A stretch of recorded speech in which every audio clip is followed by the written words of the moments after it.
Good evening. My name is Arthur Levin. I'm president of the Greenwich Village Society for Historic Preservation. And on behalf of the Society, I'd like to welcome all of you, members, friends, awardees, friends of awardees, family of awardees, to the 32nd annual meeting and the presentation of the 2012 Village Awards. First part of the evening is actually an annual meeting. We have some business to do. The rest of the evening is the pleasurable part of the awards, which I'm sure you'll all enjoy, and those of you who have been here in years past know how pleasant an event this is. So let me introduce someone who needs no introduction to most of you, or all of you, our Executive Director, Andrew Berman, who will give an annual report.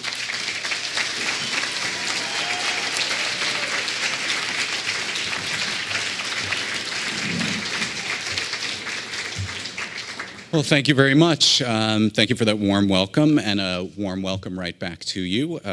We want to welcome everyone to GVSHP's 32nd annual meeting and our 22nd annual awards. And as always, it's really wonderful to see such good old friends here, as well as a lot of new faces, which is really a big part of what this evening's all about.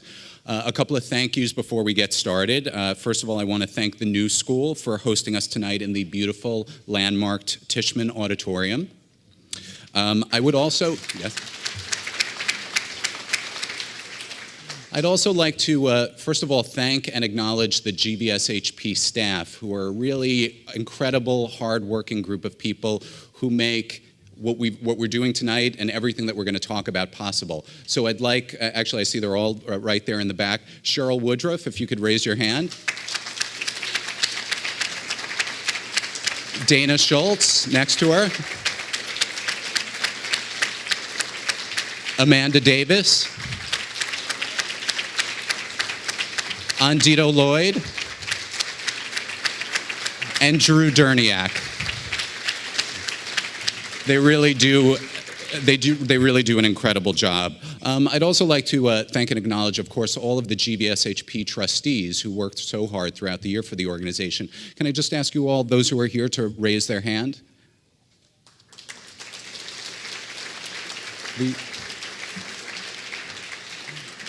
And of course, our awards committee, which worked so hard to sort through the literally hundreds of compelling nominations that we get every year to select this year's awardees. If everybody from the awards committee could just raise their hand. Thank you too so much for your hard work. So we have some business to attend to shortly, and of course some wonderful awards to give out to some brilliant and distinguished awardees. But right now I have the pleasure of recapping the last year in the life of the Greenwich Village Society. It's been a year of great accomplishments as well as challenges for GVSHP. In May, after a 6-year effort, we finally secured landmark designation for 128 East 13th Street.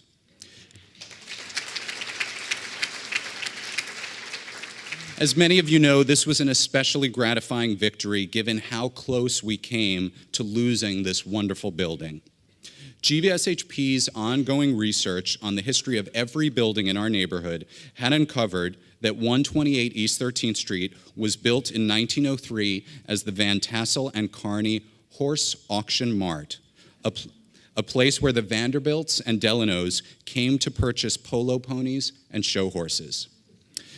This building is likely the only surviving horse auction mart left in New York City, a once common building type in New York. But our research had also shown that during World War II, the building housed an assembly line training center for women, and from 1978 to 2005 was the studio of renowned artist Frank Stella. Because GVSHP monitors every building and demolition application in our neighborhoods, in 2006, we were able to uncover a plan to demolish this building by a new owner just before it got approval. Armed with our research documenting the building's significance, we immediately called upon the city to hold an emergency hearing on landmark designation, which they did.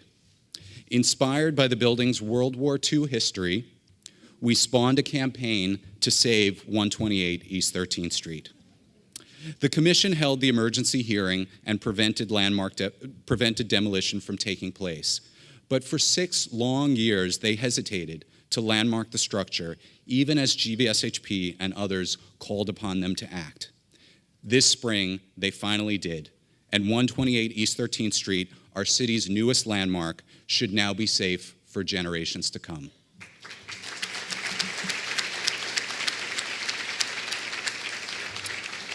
And I know many of you here wrote those letters and attended those hearings, so thank you very much.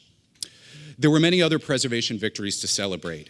In October, the city finally landmarked Westbeth, a pioneering example of adaptive reuse of industrial buildings for artists' housing, which GVSHP had studied, documented, and proposed for landmark designation. In January, the city designated the first new historic district in the East Village since 1969 along Tompkins Square North. Here, too, the emergency hearing and vote was sparked by GVSHP's discovery of a plan by a developer to compromise a building in the middle of the proposed district. That plan has now been stopped.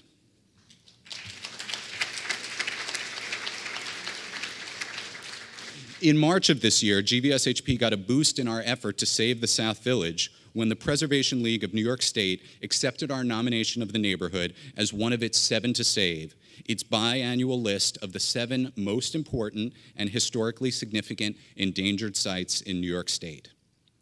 While the first third of our proposed South Village Historic District was designated in 2003, the largest expansion of landmark protections in Greenwich Village since 1969, the remaining 2/3 are still quite vulnerable, and we push the city to follow through on its promise to consider this area for landmark designation as well.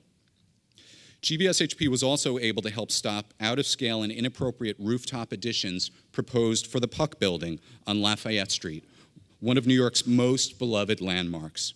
While the city ultimately approved a vastly scaled-back version, we were able to get these prior larger iterations rejected 4 successive times. And we hope more victories are near on the horizon. On June 26th, the city will hold a hearing on a proposed 300-plus building East Village, Lower East Side Historic District, which includes many historic sites GVSHP has fought to protect. This includes the Mezrich Synagogue, the East Village's last operating tenement synagogue, and the district was also expanded to include many other sites for which GVSHP had also sought landmark protection, including 101 Avenue A, there on the left, the home of the Pyramid Club, and the Russian Orthodox Cathedral at 59 East 2nd Street. Talk about an odd couple. But there were challenges as well. A developer is seeking to upzone Chelsea Market to allow the addition of 2 large office and hotel towers atop the historic complex. Over the objections of GVSHP and our Chelsea allies, last night the community board narrowly defeated a resolution to reject the proposal and instead passed one granting conditional approval for the development tied to some changes in the project scope and a contribution to an off-site affordable housing fund. But that battle is far from over. Earlier this year, over GVSHP's objections, the city approved the Rudin rezoning and condo development plan for the former St. Vincent's Hospital. A bright note, however, was that while we were not able to stop the granting of zoning privileges originally intended for a hospital to a condo development, we were able to help scale down and redesign the development considerably, including the partial preservation of one additional building, the Reese Building, bringing the total number to 5 of buildings we helped ensure were saved on the former hospital's East Campus. The final outcome still remains to be seen, however, with the 800-pound gorilla of them all, NYU's massive proposed village expansion plan. Really?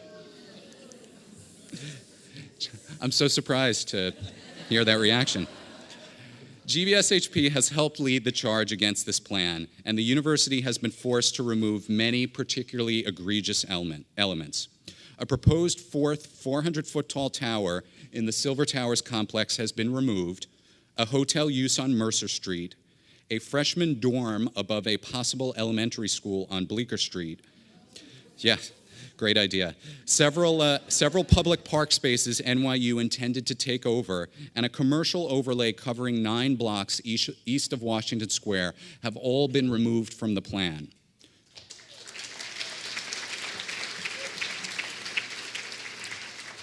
Overall, the university has been forced to scale back its proposal by about 20%.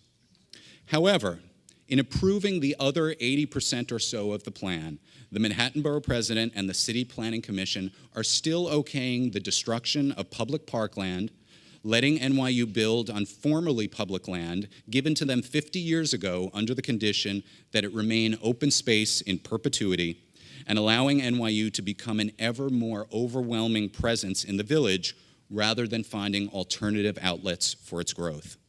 The fight now goes to the City Council, where GVSHP will educate council members from across the boroughs about the flaws in the NYU plan and the alternatives they have ignored. In this case as well, the fight is not over. Of course, GVSHP's educational efforts are hardly limited to our public officials. Our children's education program, History and Historic Preservation, entered its 21st year and continues to grow. The program, which uses the village as a living classroom in which children learn how history can be found and preserved in their surroundings, is for the first time ever being taught in all 5 boroughs at once. In just the last year, the number of schools requesting scholarships from GVSHP to participate in the program has jumped from 3 to 25. I'm proud to say that thanks to the generosity of our members and funders, we were able to accommodate every single request.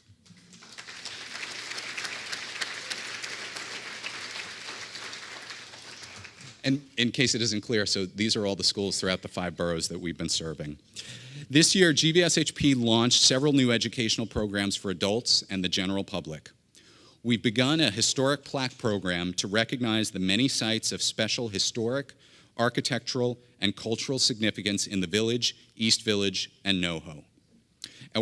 Our inaugural plaque unveiling at the site of the former Eustace Schwab Saloon on East 1st Street, which was a locus of radical and anarchist activity on the Lower East Side in the late 19th century, frequented by Emma Goldman and Samuel Gompers,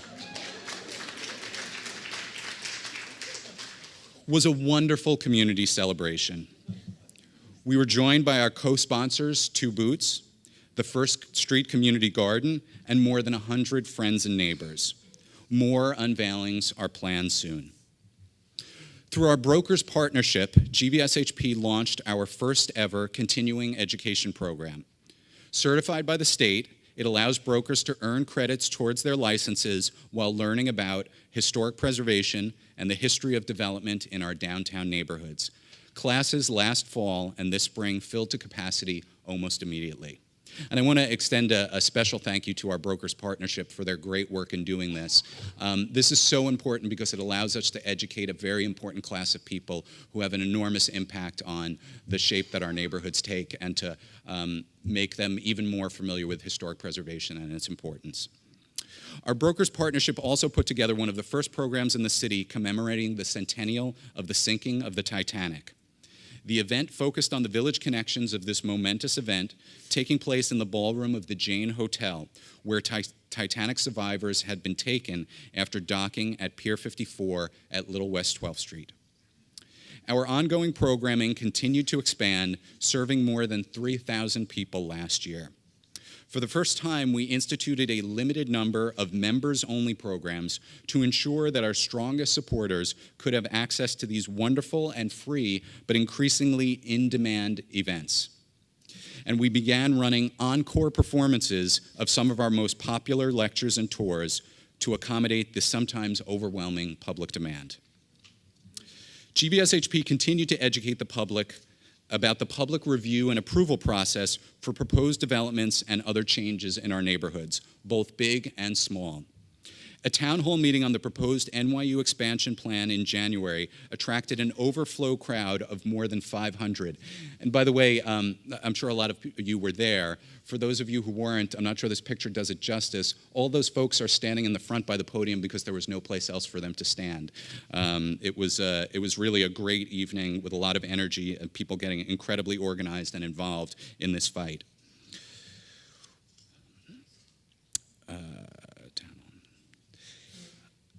In March of this year, GVSHP joined with local block associations about a proposed Hudson Square rezoning, which attracted more than 100 residents to learn more about an important plan to rezone more than 20 blocks of our neighborhood, the details of which neighborhood residents had previously been largely unaware of. As a result, a consensus formed among community groups and neighbors to push for lower height limits and landmark protections in conjunction with the possible rezoning of this area west of 6th Avenue and south of Houston Street. And that's a big project that's just at the beginning stages, so stay tuned for what will be happening there. GVSHP's Landmarks application webpage continued to serve as an invaluable tool to anyone interested in proposed changes to landmark properties in the Village, East Village, and NoHo. The only such webpage of its kind in the city, it provides images and details of every single application for changes to landmark properties in our neighborhood that is significant enough to warrant a public hearing. So in other words, if there is any building anywhere in our neighborhood that falls under landmark regulation and somebody is seeking to change it and it has to go through a public hearing, you can go to this page and find out exactly what's going on with it. With a few clicks, now anyone can learn what changes are being proposed to buildings in our neighborhoods, when public hearings on the changes are being held, and how you can weigh in on the application before decisions are made. While decisions and changes in status of any application are posted on the website as soon as they have been made, you can also sign up to receive updates about any application, so you don't even need to check, but simply wait for an email linking you to the updated page. With so much going on in our lives, there's no easier way to keep informed about what's going on in your neighborhood. Engaging the public in the preservation and development of our neighborhoods, past, present, and future, remains the #1 priority for GVSHP. Thanks to you, our friends and supporters, we are better equipped than ever to do so in a constantly changing and challenging landscape. Today, more than ever, we at the Greenwich Village Society for Historic Preservation salute you, our members, for your support, your commitment, your participation, and your passion. It makes everything that we do possible. Thank you very much. And now on with our annual Village Awards. I hope you'll enjoy the evening.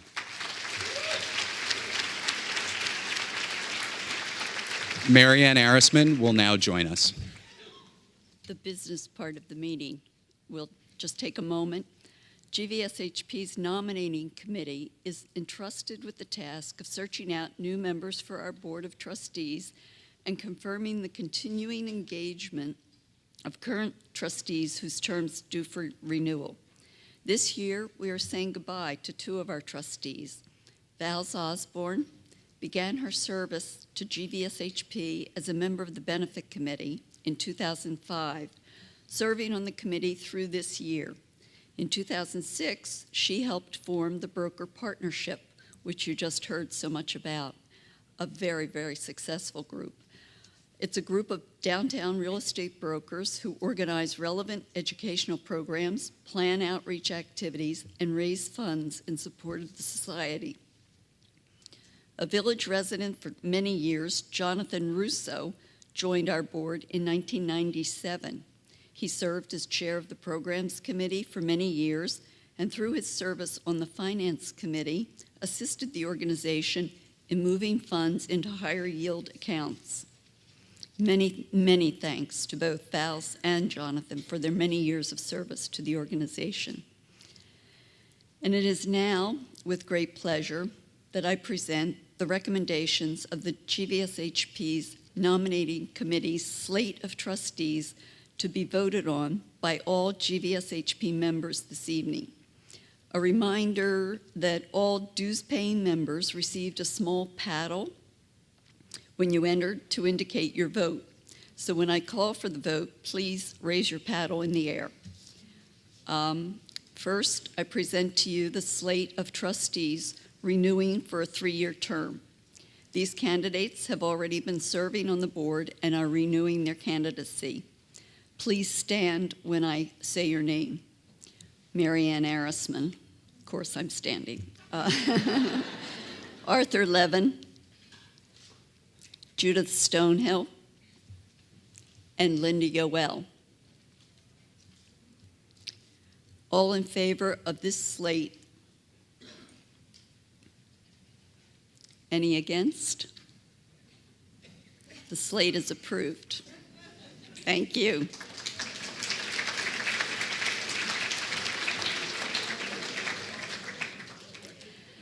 Next, I'm pleased to present one new candidate for a 3-year term for the board. GVSHP member Tom Burchard is the owner of Veselka, a family-owned business established in 1954, and the new Veselka Bowery. Tom has a long connection to the East Village. He began working at Veselka in 1967 and lived in the neighborhood for 35 years. Tom has served on the GVSHP Awards Committee for the past 2 years. He was a founding member of the East Village Parks Conservancy and the Second Avenue Merchants Association. He's a graduate of Rutgers College and currently lives just outside the East Village with his wife, Sally. All in favor of our proposed newest board member? Any opposed? Thank you. The slate is approved. Thank you very much. And it is now my pleasure to introduce the presenter of tonight's Village Awards program. Please join me in welcoming Calvin Trillin.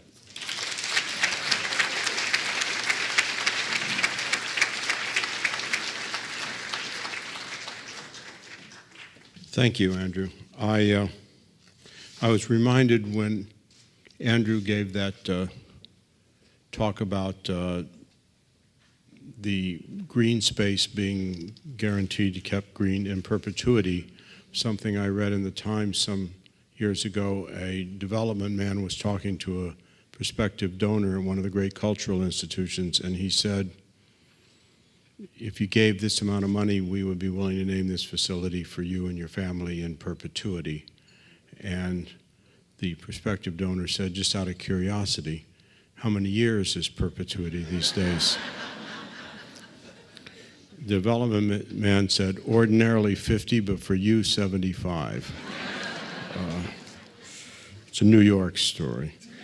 I'm always reminded when I come here of what Kenny Shopson, whose restaurant used to be on Morton and Bedford, said when I was interviewing him about the village, and I said, what's the difference between the village and uptown, Kenny? And Kenny said, I don't know, I've never been uptown.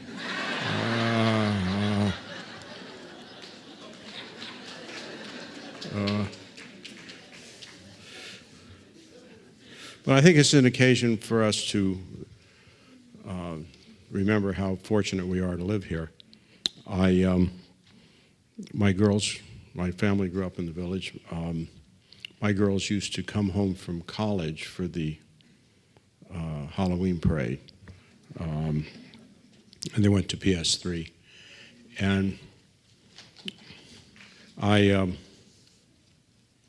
course, when they were growing up, the Halloween, and we used to go in the Halloween parade every year. I was also writing a column for The Nation, and sometimes I mentioned someone I called Harold the Committed. He didn't think I was raising the girls with enough political content, and he wanted my older daughter to go to the Halloween parade as Emma Goldman. She decided to go as a box of M&Ms that year. He wanted my younger daughter to go as the dangers posed to our society by the military-industrial complex. I said, Harold, we don't have anybody at home who can sew that well.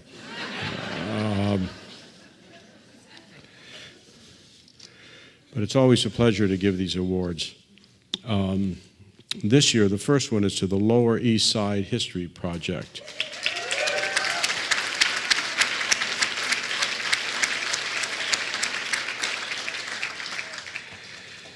Which was begun as a website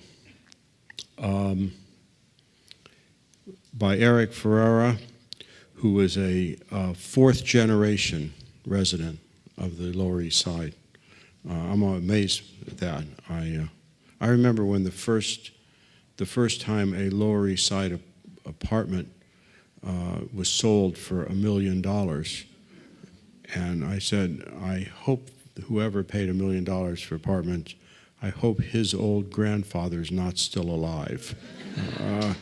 He'll say, you did what? At any rate, it went from a website to an educational program to public walking tours. Now, it then launched the East Village Visitor Center in conjunction with the Bowery Poetry Club at 308 Bowery. And the center is now open 5 days a week, and it serves as a neighborhood information center and, of course, cafe. The research people at the Lower East Side History Project have done research on all facets of the neighborhoods. The Lower East Side is now thought to consider the East Village, Alphabet City, the Bowery, Chinatown, Little Italy. And they've done books including on the history of the mafia in the neighborhood and the history of the Bowery, which is colorful.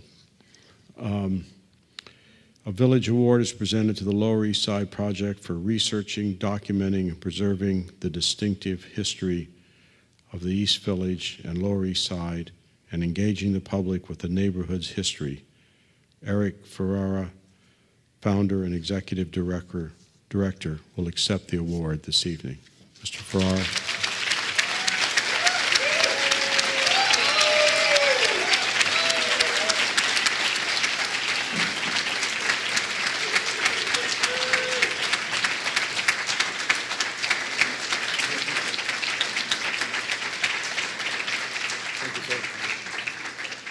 Thank you very much.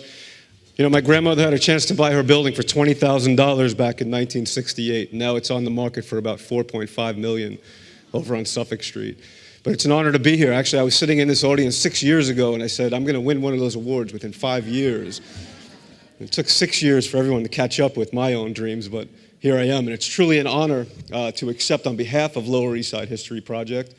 And as multi-generational New Yorkers, or pre-gentrification New Yorkers, it's very important to keep the history, spirit, and culture of old New York alive. So I really do appreciate this, to be nominated alongside such great institutions and individuals. And to all the supporters and friends and everybody out here, and GVSHP, keep up the good fight, and thank you very much.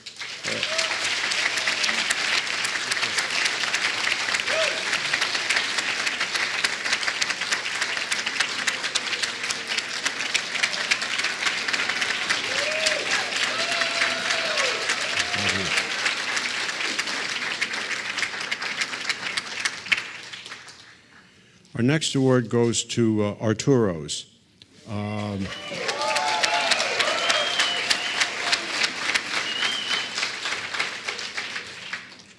It's kind of a leitmotif, I think, this evening is has to do with buying the building. I had occasion once to talk to the proprietor of Le Grenouille, who the second or third generation proprietor, I guess second generation proprietor, and they're sort of the surviving one of what used to be a number of sort of grand French restaurants, and of course their food is exquisite, the service is great, but the secret is they own the building. And that is also true of Arthur and Betty Junta. They started, they each borrowed money from their families and purchased equipment from a dealer on the Bowery and started their pizza parlor in 1957. That's a great picture. Betty was born and raised in the Village. And despite having a maiden name of Keefe, which does not sound very pizza-like to me, she sang at the Amato Opera, and it's said that she saw Arturo while she was on a date with another man. After telling her date, she just saw the man she was going to marry.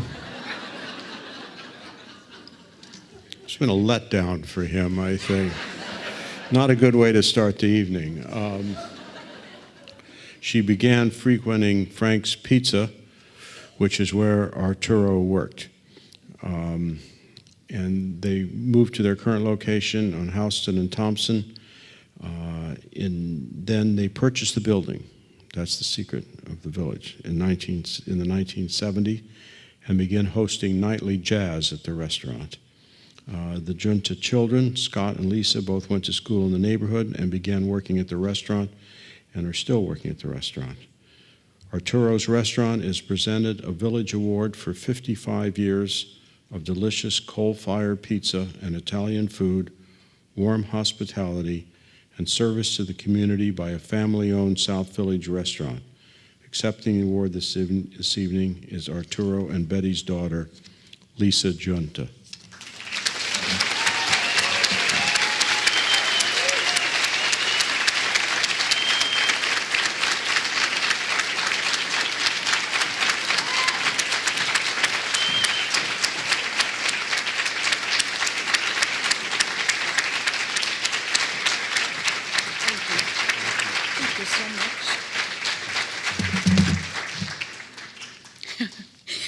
Thank you so much, everyone. It's such an honor to be here tonight. I imagine all this started with my dad's dream after serving his country in World War II. He got a job with Sal Petrillo at Frank's Pizzeria on Bleecker Street. He became a waiter and later wanted to learn how to cook. History was starting right now. He then met my mom, a young opera starlet from Tony Amato's opera company, at the Circle in the Square that was on Bleecker Street. Well, the two kids from Greenwich Village fell in love and opened up Arturo's Restaurant in the summer of '57. 6 months before they were married. Pretty amazing, huh? Our first location was at 51 MacDougal Street, and we later moved in '63 to 106 West Houston Street. It has been a distinct pleasure to serve our community for 55 years. The Arturo's family is greatly, greatly honored to receive this award. It has been an amazing journey of magic and miracles, and we look forward to what lies ahead in the future. I thank you, and God bless you all.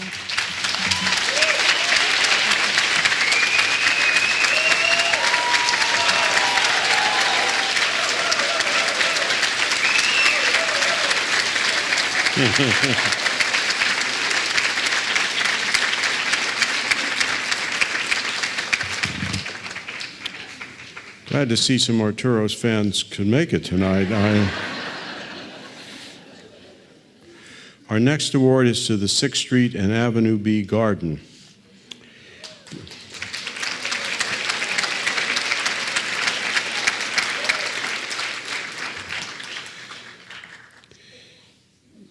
The 6th Street and Avenue B Garden was developed beginning in 1982 when a committee of the 6th Street A-B Block Association fought to turn 6 lots of abandoned, derelict buildings and garbage-strewn lots into usable community space.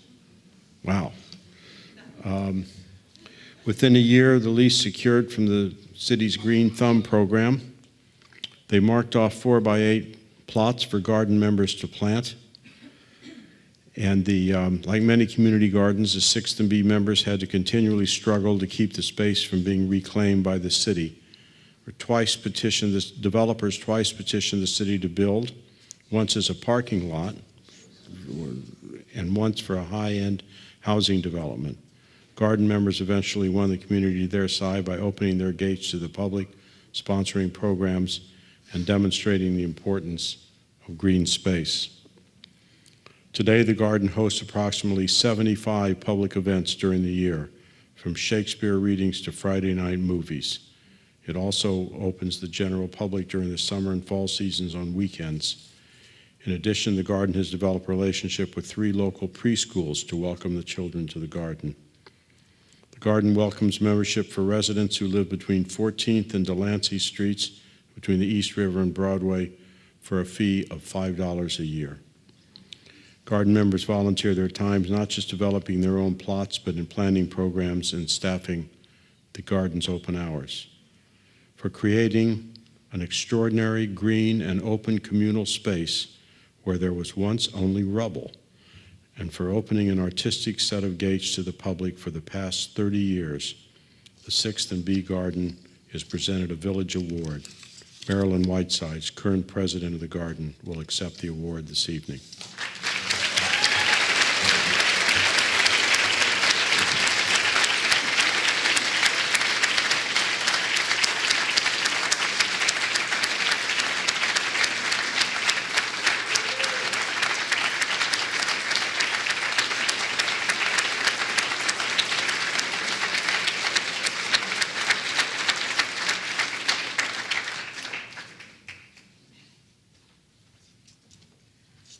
Thank you so very much.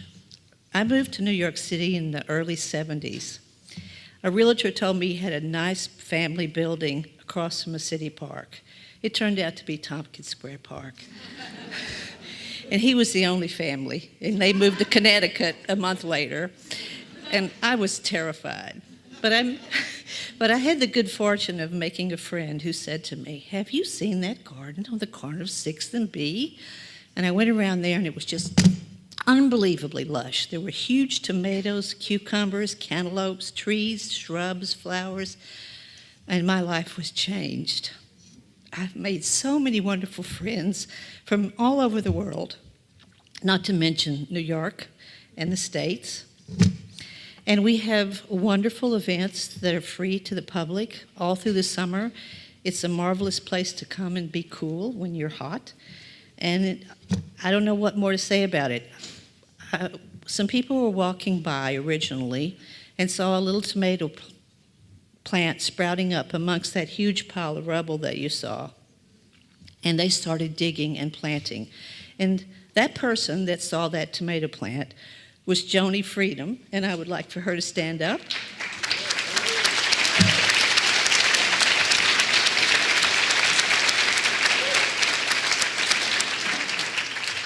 Thank you, Joni, very much. And thank you all.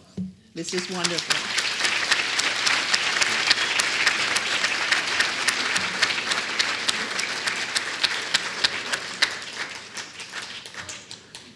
The Regina Kellerman Award is presented each year in honor of the Society's first executive director, who dedicated her career to the preservation of the architecture and built environment of the village. This year it goes to the Bleecker Street sitting area renovation at 11th and Bleecker.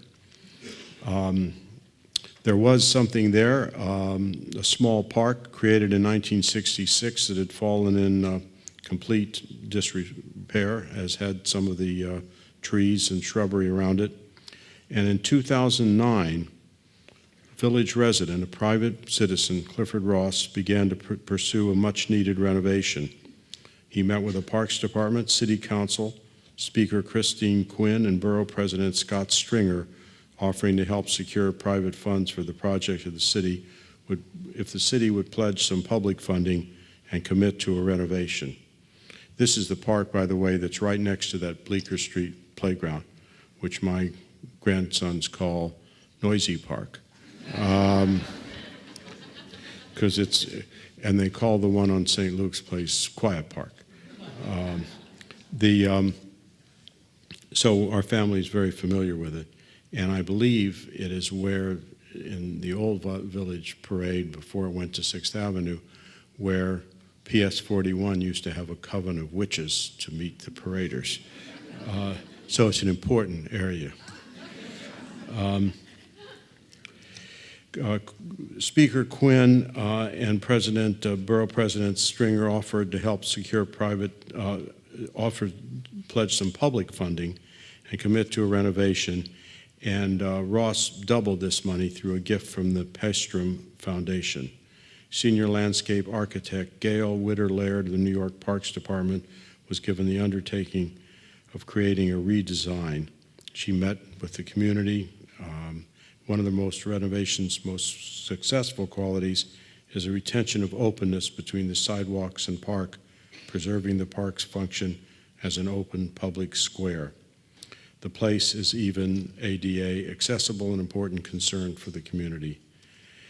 The success of this renovation project has yet another important benefit, and I think this is really something that we think about in all of these projects. Ross plans to continue the partnership with the Parks Department, bringing long overdue park renovation projects to less affluent neighborhoods. The Regina Kellerman Award goes to the renovation of the Bleecker Street sitting area for the extraordinary transformation of a public space made possible through the persistence of the community and a public-private partnership. Accepting the award this evening is Manhattan Parks Commissioner William Castro, Gail Witter-Laird, the designer, and the instigator of all of this, Clifford Ross.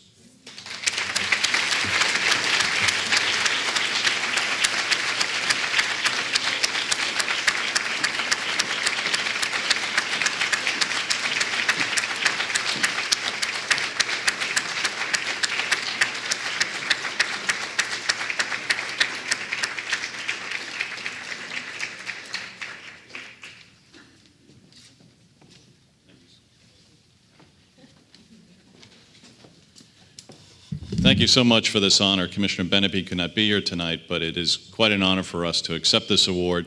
And the public-private partnership is a very important aspect to government now throughout the country, but especially here in New York. And Clifford Ross has been an outstanding public citizen. His father was for many years, and he's taken that on as well. I want to thank him so much for his leadership, and I also want to thank our Speaker and Borough President for what they have done to make this possible. And of course, someone I've known for a while, Gail Witter-Laird, a beautiful design, and she is remarkable in her abilities to transform public spaces into things of beauty. And I'd like to have her say a few words now.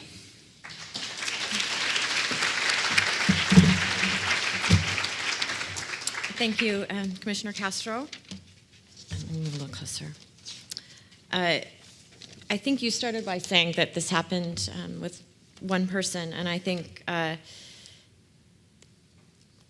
it's one person and a village. I think I will say thank you to Commissioner Benepe and Commissioner Castro for assigning me the project.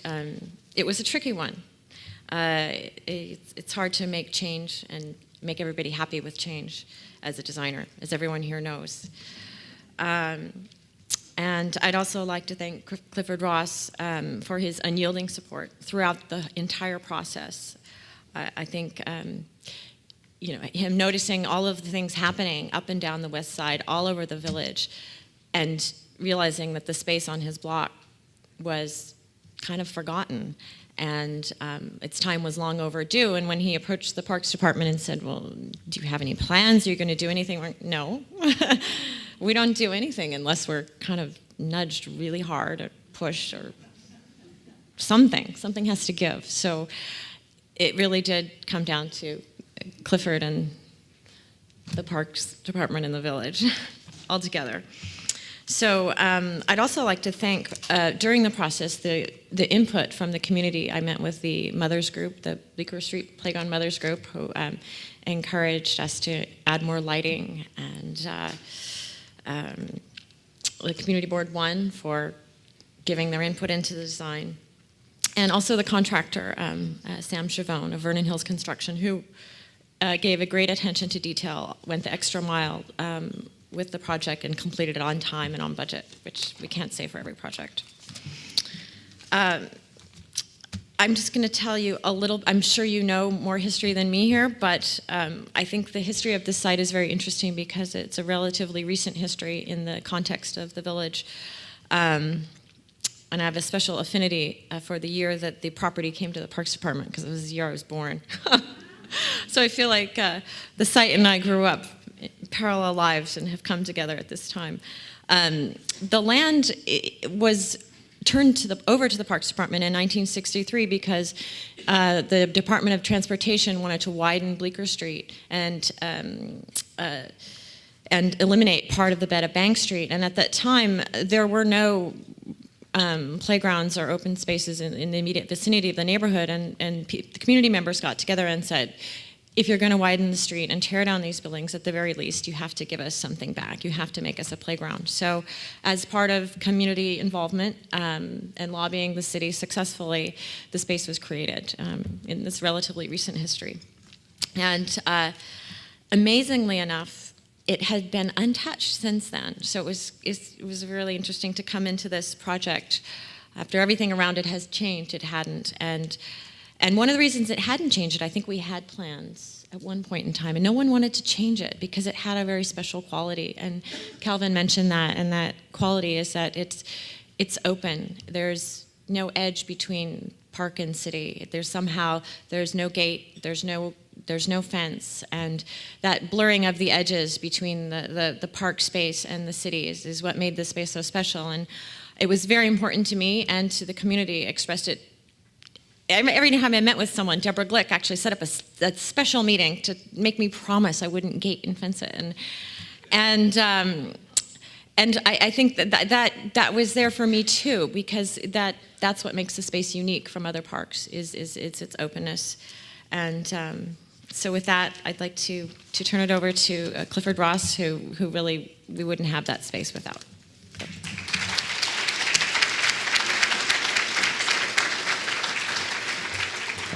Thank you to the Society for this award. I cannot believe I get to live in Greenwich Village. I grew up in New York, and it was sort of mythic to me. It was like the Marais in Paris. And getting to live here really was such a gift. It was a no-brainer to realize that I'd end up feeling better if I could give something back. And the joy, honestly, of working, it literally was a phone call to Commissioner Benepi that got this going. And then Bill and Gail, Speaker Quinn, it was incredible. And I think, although to me it seemed like it took a long time and I was an incredible and endless nudge to keep it going, it went incredibly quickly. It was really deliberate that the people and the residents in the area were satisfied with Gail's designs. And so I think Gail and Bill and the Commissioner Benepi really deserve a special appreciation for their sensitivity as public officials to listening to the residents. It was a great education for me. And what I'm going to do with this education now is, I was thinking my neighborhood was the village, which it is. But I came to realize how satisfying working in my neighborhood could be. I also came to realize that my neighborhood is New York City. And as was mentioned before, what we plan to do next is to find the most underserved spot we can find in the 5 boroughs.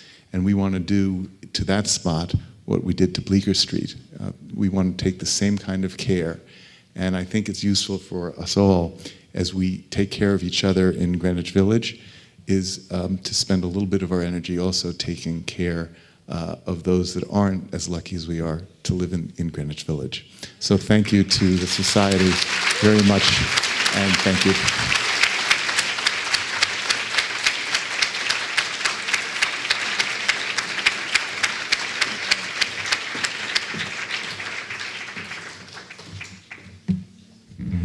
Thank you. It's another reminder that the village is more than, I usually describe the village as a neighborhood where people from the suburbs come on Saturday night to test their car alarms.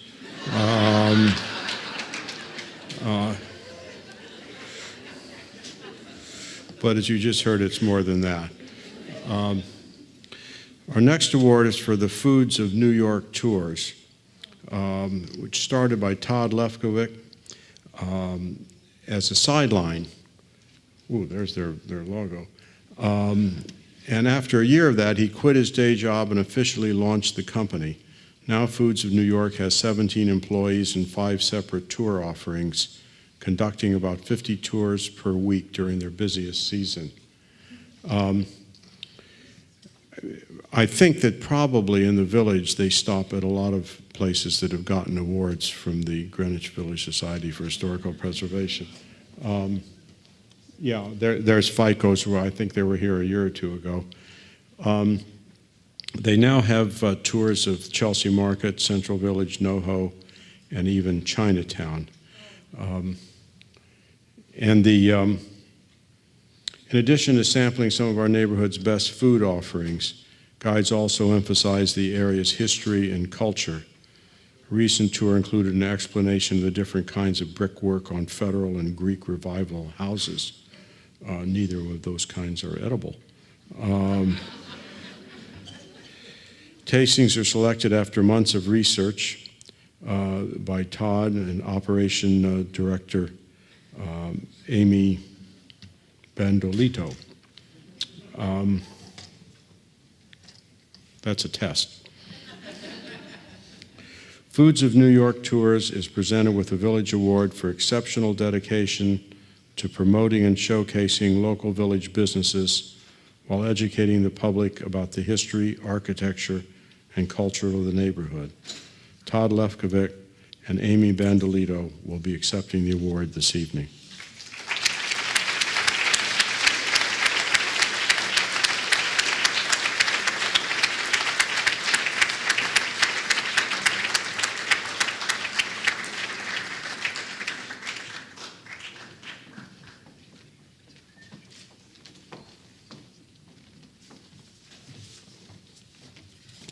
Thank you very much. This actually started in 1975, even though that says 1999. A quick story. In 1975, my 6th grade teacher was talking about Jack Kerouac. And I listened to the story, and something sparked my interest because they kept saying what he did, and they kept saying Greenwich Village. So at 13 years old, I wanted to come in without my parents. Unfortunately, I didn't think it was a good idea. So what I actually did was I waited till 1977, and I was 15. And at that point, I said, okay, I'm going to grab 3 friends, $5 each, and we're going to go to Greenwich Village. So the first Saturday that we did that, we ended up Port Authority, 42nd Street, not Greenwich Village. So a woman that saw 4 15-year-olds came up to us and actually said, what are you guys doing here? And I said, we're looking for Greenwich Village. She said, you're not in the right place. But at that point, we kind of liked what we saw. I'm originally from Cranford, New Jersey, if anybody knows that. It doesn't look like 42nd Street in 1977. So she was kind enough to actually walk us to Fifth Avenue. She directed us downtown, and she said, what you want to do, you want to look for a big white arch. And she said, that is it right there. And I said, what do you mean that is it? She's like, you'll see when you get there. So we found the arch, we walked around, and she was right. That was it. In 1979, after coming back and forth to Greenwich Village on weekends with different people, I said to the 3 main people that I always came with, I'm going to live here one day. And I remember them, we're 17 now. They looked at me, you're going to live in Greenwich Village? We live in New Jersey. I said, oh yeah, I'm going to live here one day. And they're like, what are you going to do? And I said, I have no idea. But from 1979 to 1999, I did a lot of research, not knowing what I was going to, not research on a business, just research for myself and for my friends and family. I wanted to find the best mom and pop ethnic places that I could find. I wanted to find the best hidden music venues, and I wanted to speak to the people that actually lived in Greenwich Village. So for me to speak to the owner of like a falafel stand that was from Turkey was the biggest thrill ever because I didn't know anyone from Turkey back then. I've never had a falafel. So before that even happened, I stood in front of the falafel stand, probably 4 or 5 weekends, just staring at what was in the window. And finally, he came out and noticed that we were there. And he said, "What are you looking at? What are you doing?" So we spoke to this guy, and it was fascinating. And there was 100 stories like that. So basically, to make a long story short, in 1999, I decided that it's time to actually do something with all the knowledge that I had. And I said, I'm going to put an ad in the New York Magazine, in the weekend section, and all it's going to say is Greenwich Village food tour. I didn't even have a food tour. I was just doing this as a market study to figure out if anyone was interested. I came home from work on a Thursday. I guess the magazine came out on a Thursday, and this is the day and age of the answering machines. And I noticed it was blinking, and it said 60. And I'm just thinking that, somebody called over and over and whatever. I listened to it, and it said, we're interested in your Greenwich Village food tour. And that's what it was for 60 messages. So it took me 3 days to listen to those messages because everyone, they blurred out their phone number so fast I couldn't get it. So after listening to everything, I called everyone back and I said, the Greenwich Village food tour is booked for the next month. Exactly. So what I had to do then was put together a Greenwich Village food tour. And I did. I had them meet me on a corner, 7th Avenue and Bleecker Street. I spoke to my friends, and when I say my friends, I spoke to the owner of Murray's Cheese Shop, the owner of Faiko's Pork Store, the owner of Rocco's, the owner of Joe's Pizza, and many others to let them know what I was doing, and they said, what is a food tour? Because in 1999, that didn't actually exist. So I explained to them, I said, I'm going to tell your story to 15 people. We're going to taste some of your highlights. If it was Murray's, 3 different types of cheeses, some olives, and hopefully they're going to come back and shop because I want them to support you guys. That's what my goal was. My dad owned a butcher shop in New Jersey, and unfortunately the big supermarkets put him out of business. So my goal was to keep these mom and pop shops in Greenwich Village supported by the people that we tour. And it's not just about, this is cheese from Murray's. It's about telling the story. Faiko's has been around for over 100 years. There's a story there. It's a rich story. What Calvin was saying about the buildings, when people walk by a building in Greenwich Village and they see bricks, they don't know if this is Flemish bond. They don't know what type of brick. They don't know when the building was actually built or who lived there in 1890. That's what we tell them. So it's a combination of history, culture, architecture, and we try to educate whoever is interested. It's not just for food lovers, it's for everyone.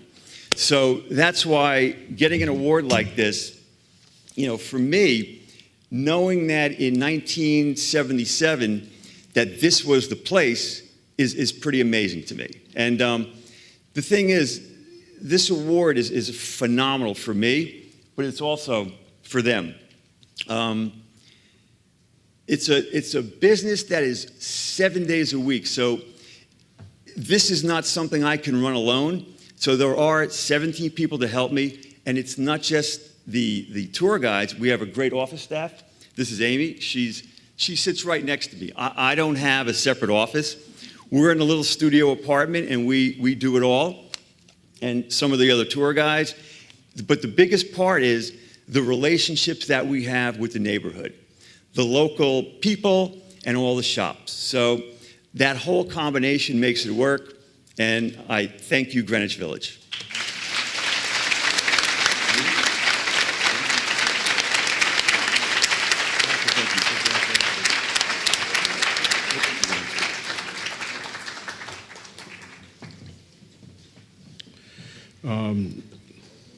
The next recipient is Marilyn Appleberg.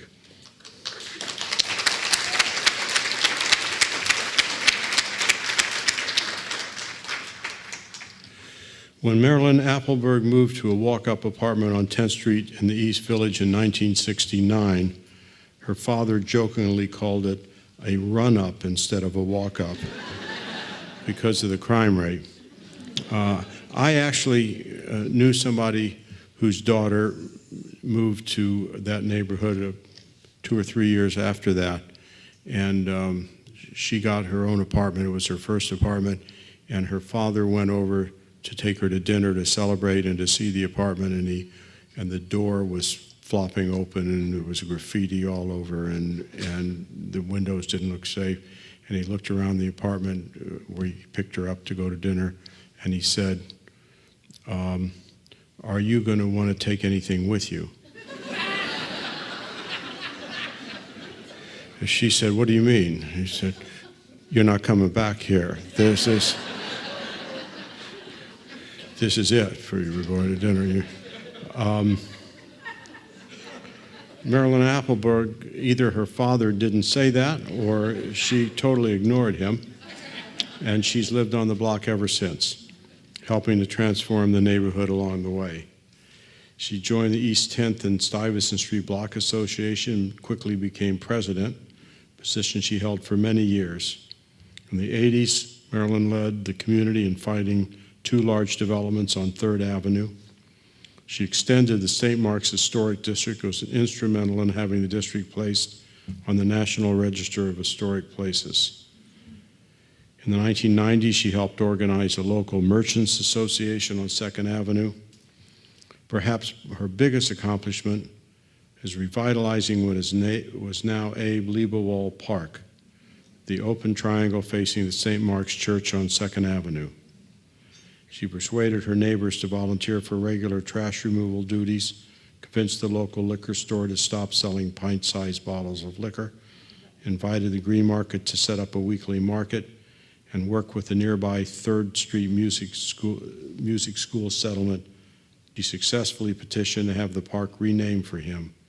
Not one to stop there, she even pressed for the passage of a law to ensure the name of the park would remain permanent, rather than New York version of perpetuity. This summer will mark 31 years of concerts in the park, and the Green Market continues to operate on Tuesdays in the summer and fall. Marilyn Appleberg receives a Village Award for giving over 40 years of selfless and outstanding service to the East 10th and Stuyvesant Street blocks and East Village as a community leader and neighborhood activist. Please join me on the stage to accept your award.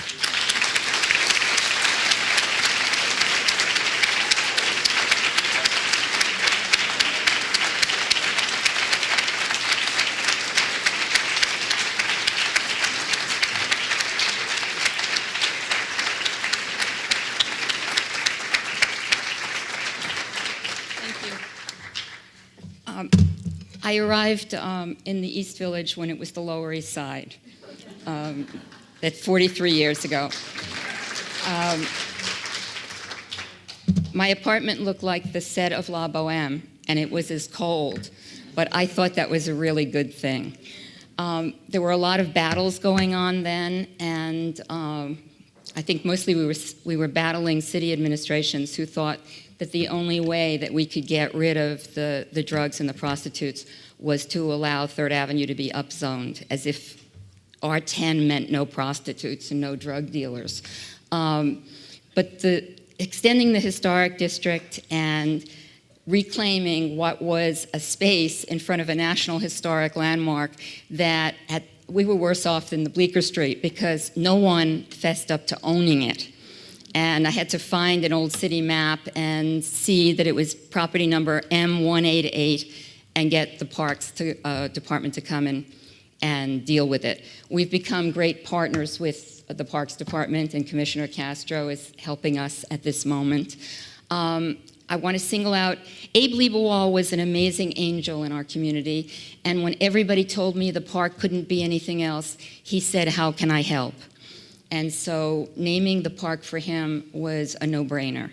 And the other person I need to take my hat off to is Beth Flusser, because I went to her and I said, "Do you think we could concerts in the park because we need to repurpose this park. And she just said yes over one of our first lunches. And today we had the first concert, beginning of our 31st year. And so, please.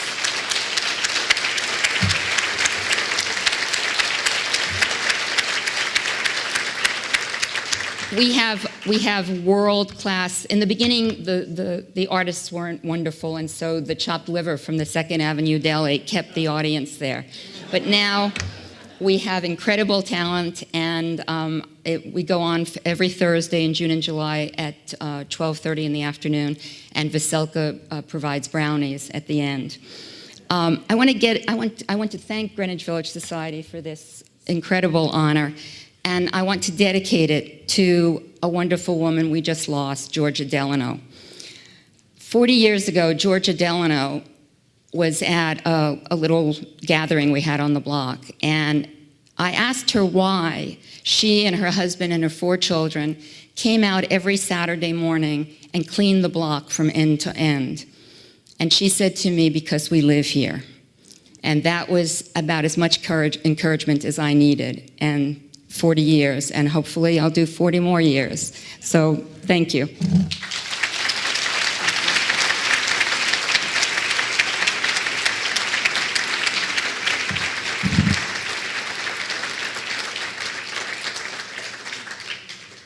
I would have sat through almost anything for that chopped liver.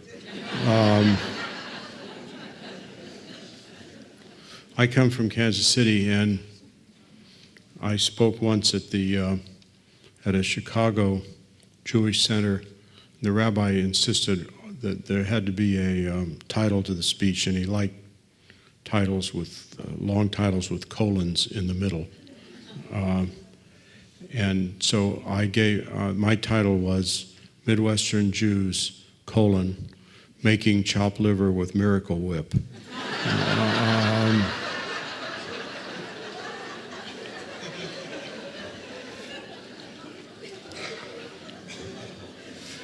After the speech, a woman came up to me and said, the title was a very interesting metaphor. And I said, alas, madam, that was a recipe. That was my mother's recipe.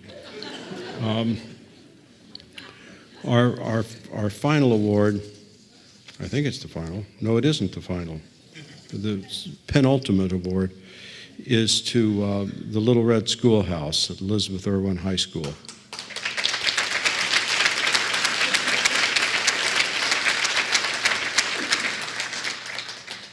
"90 years ago, educator, psychologist, and reformer Elizabeth Irwin founded the Little Red Schoolhouse, an experimental curriculum in the annex of PS 61 in the village. The school has grown over the years. It is now an independent school offering a 14-year experience for students. Little Red continues its progressive curriculum of social justice, active censorship, citizenship, and community service."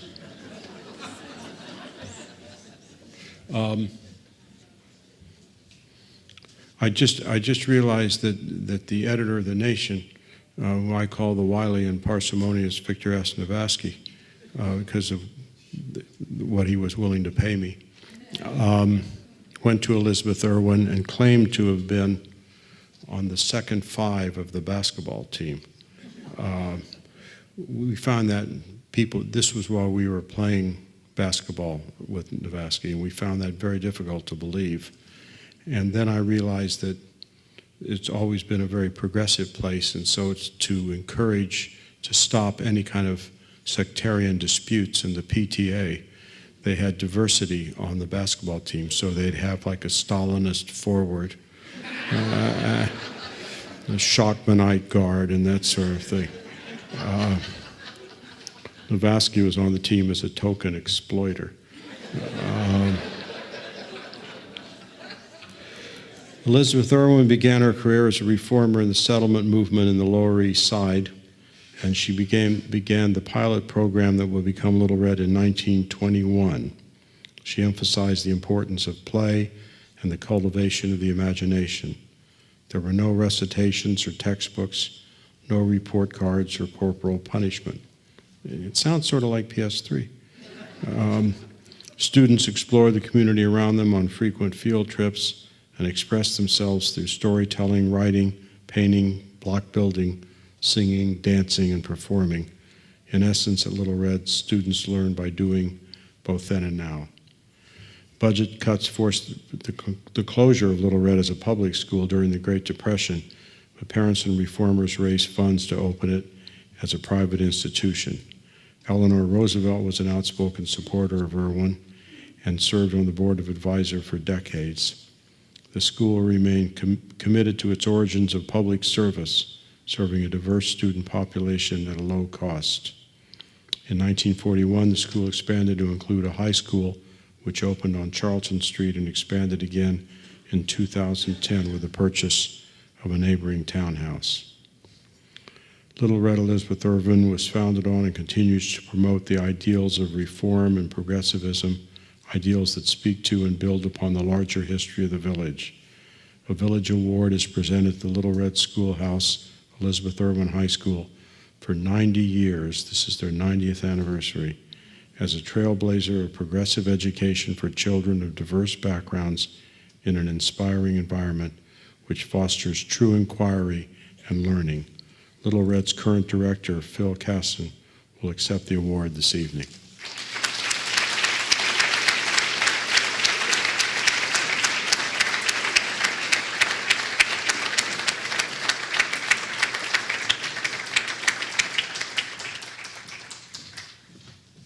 Thank you to the Society for including us in the slate of this evening's honorees. A distinguished group, and we're happy to be there. And I'd always heard that Victor was a starting forward, so he's telling some tales when he comes back to visit.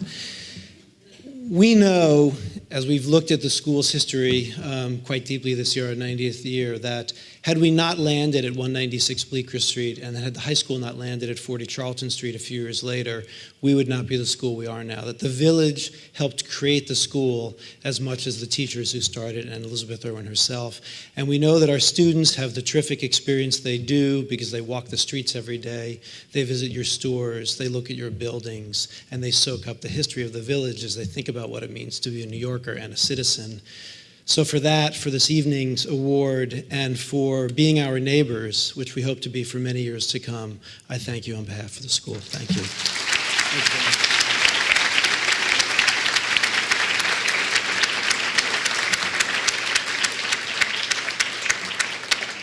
Our final award goes to City Council member Rosie Mendez.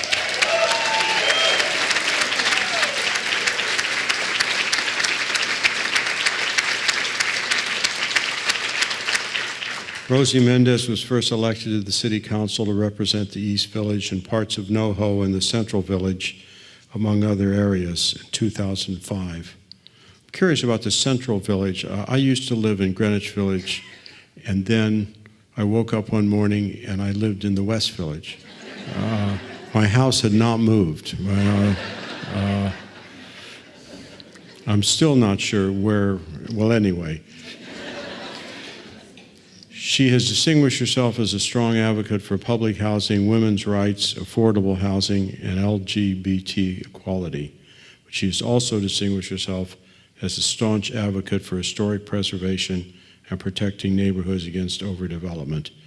One of her first acts as a city council member was to join GVSHP and neighbors in protesting NYU's plans for, I don't think we're going to be able to use NYU's auditorium next year.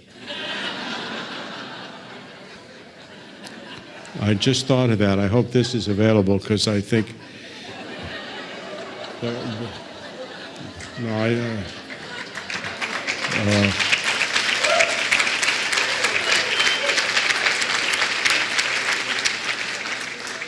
Rosie has joined GVSHP in fighting for the preservation of endangered historic sites, just such as 35 Cooper Square. She hasn't stopped there.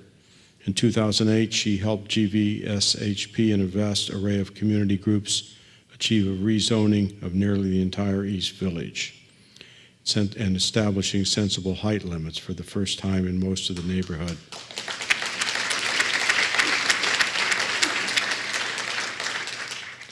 With Rosie's help, GVSHP and allied groups were able to get the city to hold an emergency hearing on the East 10th Street Historic District designated earlier this year, and to get the city to expand and propose East Village, Lower East Side Historic District to include key sites GVSHP has fought to protect, including 101 Avenue A and the Russian Orthodox Cathedral on East 2nd Street, which Andrew mentioned. While not every fight can be won, Rosie has always stood up for preservation on the City Council and was the lone member of that body to vote against the de-landmarking of an early 19th century house at 135 Bowery and a church house in Queens. For outstanding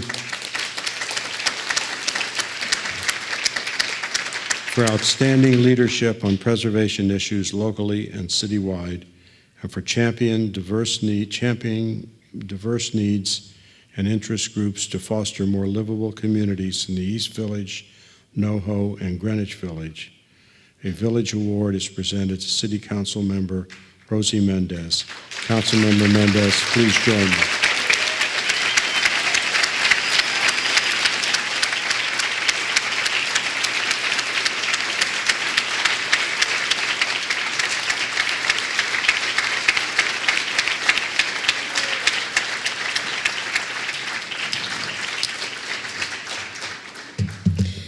Good evening. It's such an honor to be here and to be honored with my friend Marilyn and with my neighbors at the 6th Street Bee Garden.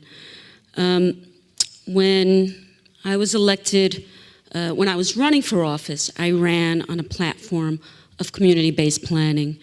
And for the last 6.5 years, I've tried to make sure that my community has been involved in the process of planning for our neighborhood, whether it's renovating our public parks, the 2 rezonings that we did with GVSHP, and or just looking long-term at our community needs.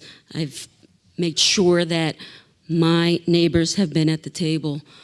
But when I got elected 6.5 years ago, I realized that I was given not just a privilege, but a great responsibility.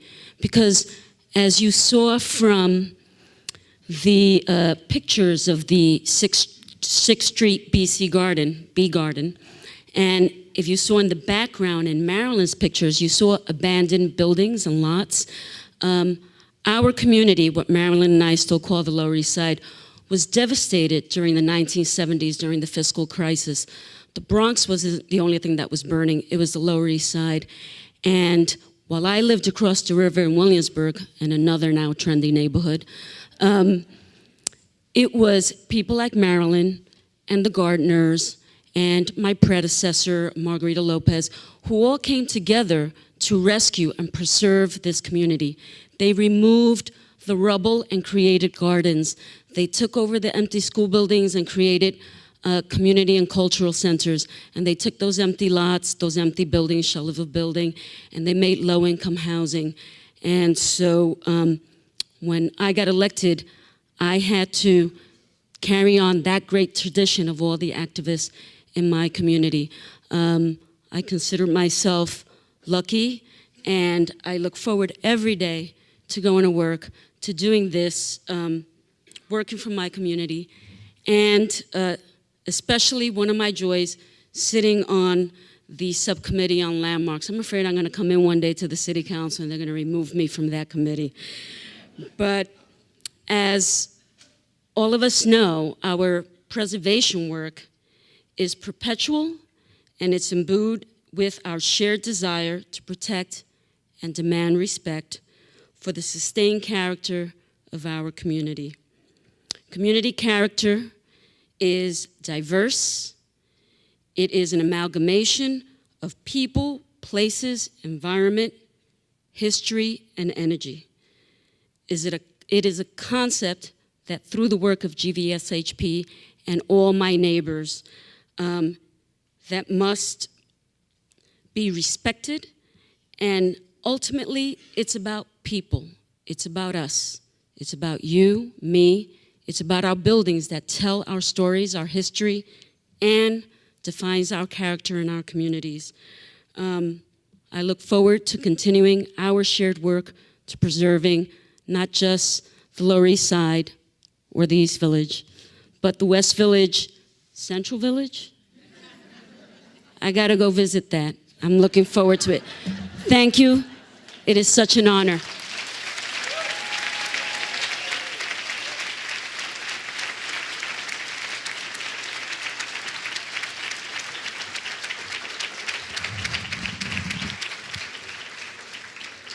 Everyone, please first of all join me in thanking all of our awardees tonight. What a wonderful group.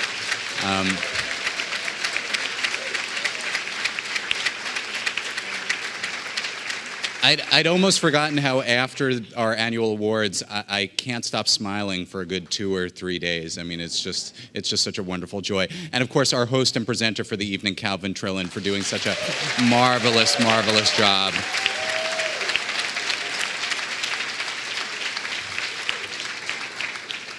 And thank you to all of you for joining us here tonight. And of course, now the party and the reception begins, so I hope you'll stick around for that. I'll ask the trustees of the society to stay here, come to the front. We have some quick business we need to take care of, but I'll ask everybody, if you just exit out the door there, you'll be directed to where the reception is. And please enjoy, and thank you so much for joining us for the evening.